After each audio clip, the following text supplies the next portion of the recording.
أعوذ بالله من الشيطان الرجيم. بسم الله الرحمن الرحيم. أولم يتفكروا في أنفسهم ما خلق الله السماوات والأرض وما بينهما إلا بالحق وأجل مسمى وإن كثيرا من الناس بلقاء ربهم لكافرون. أولم يسيروا في الأرض فينظروا كيف كان عاقبة الذين من قبلهم كانوا أشد منهم قوة وآثاروا الأرض وعمروها أكثر مما عمروها وجاءتهم رسلهم بالبينات فما كان الله ليظلمهم ولكن كانوا أنفسهم يظلمون. ثم كان عاقبة الذين أساءوا السوء أن كذبوا بآيات الله وكانوا بها يستهزئون.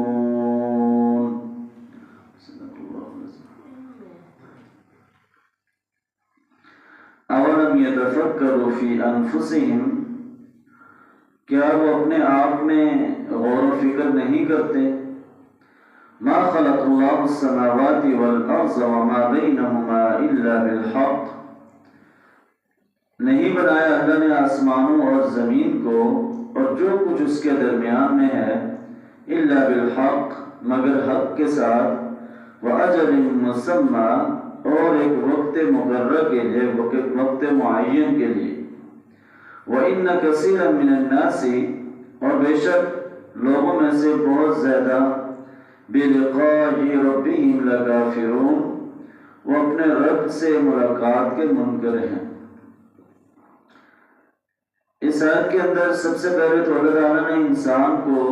یہ دعوت فکر دی ہے کہ کیا وہ اپنے اوپر غور نہیں کرتا ہے؟ وَفِي أَنفُسِكُمْ أَفَلَا تُبْصِرُونَ، کہ اپنے آپ میں غور کرو، کیا تم دیکھتے نہیں ہو کہ یہ جو اللہ تعالیٰ نے اس کائنات کا نظام بنایا اور اس کے اندر انسان کو جو اللہ نے اپنا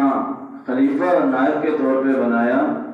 اور اس کا مقصد یہی ہے کہ وہ اللہ کی عبادت کرے، اللہ کو راضی کرے۔ اس لیے اللہ تعالیٰ نے کہا کہ انسان کو اپنی تخلیق کے اوپر غور کرنا چاہیے کہ اللہ نے کیسی مخلوق بنائی ہے، کیسے اللہ تعالیٰ نے اس کو بہترین انداز کے اندر جو ہے وہ بنایا ہے۔ تو لہٰذا جو انسان جتنا زیادہ کائنات میں اپنے اوپر غور و فکر کرے گا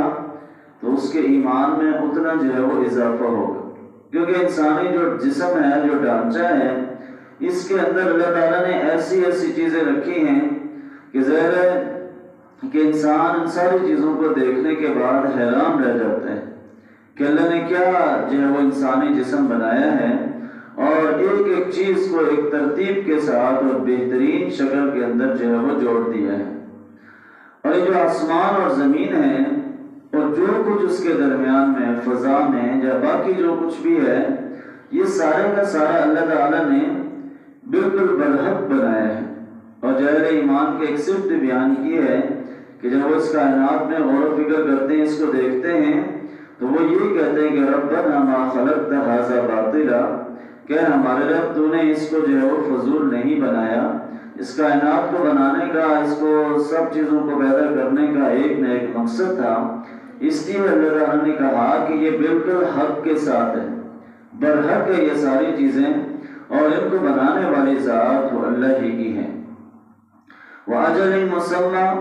اور ایک وقت مقرر کے لیے، ایک وقت معین کے لیے۔ جسے انسان ہے،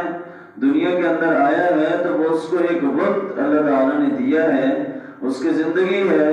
جو بھی وہ زندگی گزارے گا اس کے بعد جب اس نے دنیا سے رخصت ہونا ہے۔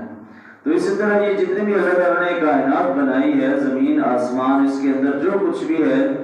اس کا بھی ایک نہ ایک وقت ہے، یہ ایک وقت معین کے لیے ہے، اور اس کے بعد جو پھر قیامت کا نظام برپا ہو جائے گا، اور پھر حشر کا میدان، اور پھر باقی جو ہے وہ آخرت کے حوالے سے جتنے بھی وہ قرآن اور حدیث کے اندر اللہ تعالیٰ نے وہ تذکرہ کیا ہے، وہ ساری کی ساری چیزیں جو ہے وہ پوری ہونے والی ہیں۔ لہٰذا یہ جتنی بھی کائنات ہے اللہ تعالیٰ نے ایک وقت معین کے لیے بنائی ہے، لیکن وَإِنَّ كَثِيرًا مِنَ النَّاسِ بِلِقَاءِ رَبِّهِمْ لَكَافِرُونَ کہ لوگوں میں سے اکثر جو ہیں وہ اپنے رب سے ملاقات کے انکاری ہیں، منکر ہیں۔ کہ ظاہر ہے اس سے مراد تو یہ ہے کہ جو ظاہر غیر مسلم ہیں، جن کا آخرت کے حوالے سے کوئی تصور نہیں ہے، جن کا یہی جو وہ بنیادی تصور ہے کہ بس دنیا کے اندر ہم آئے ہیں اور ایک دن جو ہے وہ یہاں سے چلے جائیں گے، اور پھر اس کے بعد زمین کے اندر ریزہ ریزہ ہو جائیں گے، ہڈیاں ہماری مل جائیں گی، اور پھر آخرت کا کوئی نظام نہیں۔ یعنی اکثر لوگ کیا ہیں، وہ اپنے رب سے ملاقات کے منکر ہیں، انکار کرنے والے ہیں۔ ظاہر دنیا کے اندر اگر اس وقت 7 ارب سے زیادہ لوگ ہیں تو ان میں سے 5 ارب لوگ ظاہر غیر مسلم ہیں، تو اس لیے بھی اللہ تعالیٰ نے کہا کہ اکثریت جو ہے وہ رب سے ملاقات کے منکر ہے۔ اور ایک مسلمان بھی اگر وہ ان چیزوں کا اس کا عقیدہ تو ہے کہ اللہ سے ملاقات کرنی، آخرت میں حساب کتاب دینا ہے،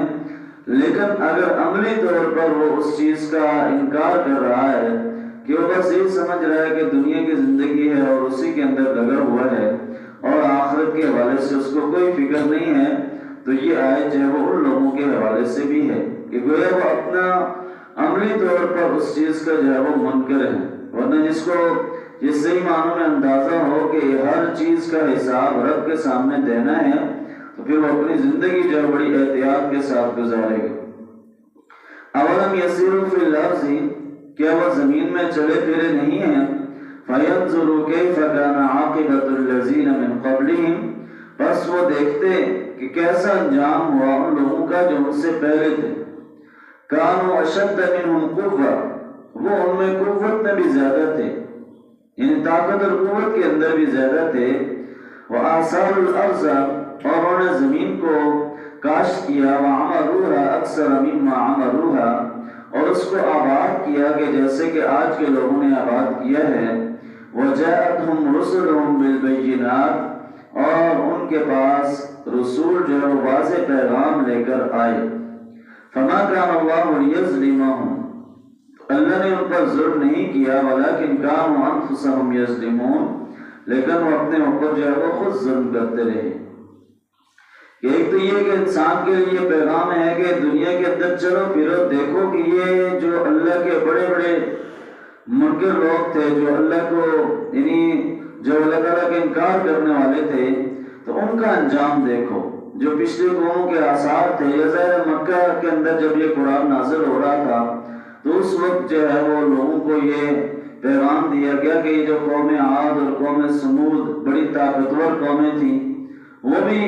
جب اپنے اوپر ان کو بڑا ناز تھا، لیکن ذرا دیکھو تو صحیح آج ان کا کیا حال ہے۔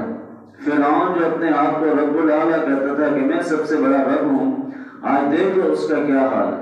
تو گویا یہ انسان کے لیے اللہ تعالیٰ نے ایک عبرت کا جو سامان پیدا کیا ہے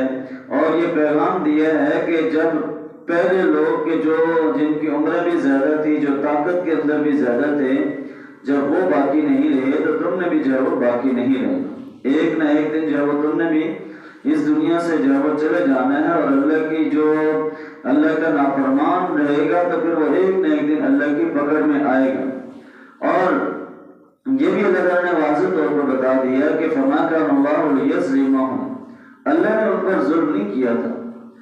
ولیکن كانوا انفسهم یظلمون لیکن وہ اپنے اوپر خود ظلم کرتے تھے۔ اس ظلم سے مراد ایک تو شرک بھی ہے کہ ان الشرک لظلم عظیم کہ وہ اللہ کے ساتھ جو شریک ٹھہراتے تھے، یہ سب سے بڑا ظلم تھا۔ اور دوسرا ہے کہ جب ظاہر ہے ایک بندہ جان بوجھ کر اپنے رب کا انکار کرے اور اللہ کے بجائے دنیا کی فکر کے اندر لگے رہے، تو گویا وہ اپنی آپ کو اپنی جان کو خود ہی ہلاکت میں ڈال رہا ہے۔ تو اس لیے اللہ کسی کے اوپر ظلم نہیں کرتا۔ اللہ تعالیٰ نے انسان کو بندے کو 2 اختیارات دے دیے ہیں اور دونوں راستے بتا دیے ہیں، یہ نیکی کا راستہ ہے، یہ برائی کا راستہ ہے، دونوں کا انجام اور بدلہ بھی بتا دیا ہے کہ کس راستے پر چلو گے تو کیا ہوگا۔ اب سب کچھ بتانے کے باوجود بھی اگر بندہ برائی کے راستے پر جاتا ہے تو وہ گویا اپنے اوپر خود ظلم کر رہا ہے، وہ اپنے ہاتھوں خود جو ہے وہ اپنے آپ کو جہنم کی طرف دھکیل رہا ہے۔ اس لیے کہ انسان کو تو اللہ تعالیٰ نے ایک ایک چیز کے بارے میں بتا دیا ہے اور اس کا انجام اور ساری چیزیں واضح طور پر موجود ہیں۔ اب اس کے بعد بھی کوئی انکار کرے گا تو وہ اپنا نقصان جو ہے وہ خود کر رہا ہے۔ ثم كان عاقبة الذين، پھر جو انجام تھا ان لوگوں کا ساء السوء، جنہوں نے جو ہے وہ برا راستہ اختیار کیا، ان کا انجام بھی برا ہوا۔ ان کذبوا بآیات اللہ، کہ انہوں نے اللہ کی آیات کو جھٹلایا، وکانوا بها یستہزئون، اور وہ اس کا مذاق اڑاتے تھے۔ کہ یعنی جن لوگوں نے اللہ کی آیات کو نہیں مانا، برا راستہ اختیار کیا،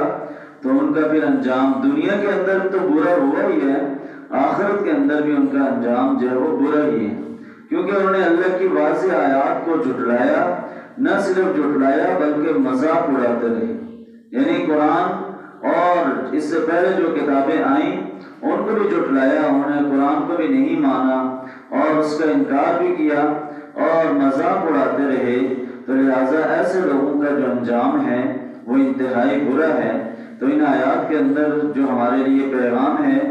کہ اس کائنات کے اوپر انسان غور و فکر کرے تو اللہ کی ایک ایک نشانی اس کو جو ہے وہ واضح ہو جاتی ہے،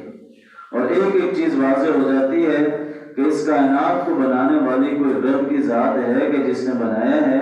اور انسان کو جس مقصد کے لیے دنیا کے اندر بھیجا ہے، اگر وہ مقصد چھوڑ کر اپنی زندگی کے اندر لگا رہے گا تو کل آخرت کے اندر اس کا انجام جو ہے وہ بہت برا ہوگا۔ لہٰذا یہ دنیا اس کے پاس جو ہے وہ موقع ہے، یہ اس کے پاس ایک چانس ہے کہ اپنی آخرت کو جو ہے وہ بنا لے تاکہ وہاں پر جو ہے وہ سرخرو ہو سکے۔ اللہ تعالیٰ ہمیں عمل کی توفیق عطا فرمائے۔ ربنا آتنا فی الدنیا حسنہ وفی